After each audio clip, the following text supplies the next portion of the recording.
Diane de Poitiers, c'est une espèce d'écolo, c'est une espèce de Greta Thunberg.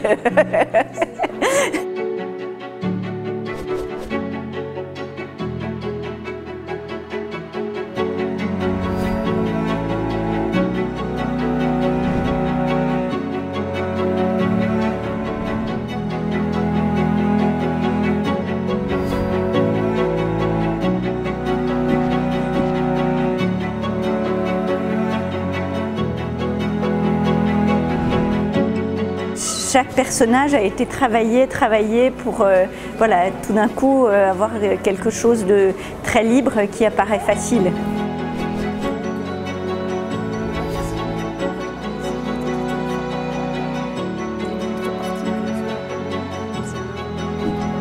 Il fallait donc créer des toiles, des personnages qui étaient en rapport évidemment avec le lieu historique. Mais il y a eu beaucoup de gens qui ont habité pendant la Renaissance ici et il fallait trouver des personnages qui soient emblématiques, culturels, attrayants, que l'artiste pouvait bien peindre avec ses expressions à elle et qu'on ne soit pas dans quelque chose de lourd. On voulait que ça soit aussi, je vais dire, poétique. La jeune fille à l'air amine, je cherchais un personnage pouvant représenter l'icône du château, qui est Léonard de Vinci, et j'aimais son côté voilà, clair-obscur et la douceur de cette jeune fille. C'est une des premières pièces que j'ai faites.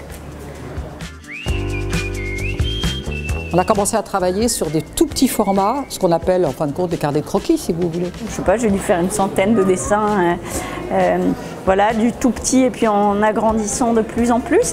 Et Charlotte m'envoyait les dessins, on se voyait, est-ce que celui-là, comment tu le ressens? Moi j'aime mieux celui-là que celui-là je sens pas du tout. Puis après, je suis venue visiter le château. Pour moi, ça m'a aidé un peu à chercher les personnages, parce qu'on a besoin, avant de faire des grands formats comme ça, monumentaux quand même, d'être familiarisé. Il faut les connaître bien pour pouvoir y aller et puis faire une peinture assez gestuelle.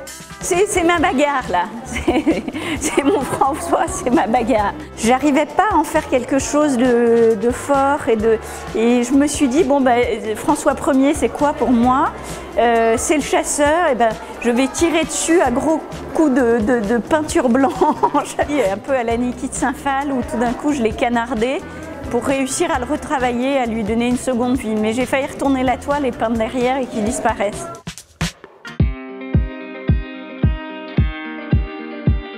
Diane de Poitiers, en fait, c'est la favorite, c'est la maîtresse d'Henri II.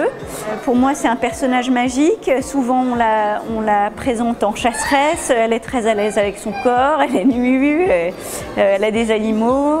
Donc, elle a un petit écureuil dans les bras, elle a un merle sur l'épaule. Voilà, c'est une espèce d'écolo, c'est une espèce de Greta Thunberg.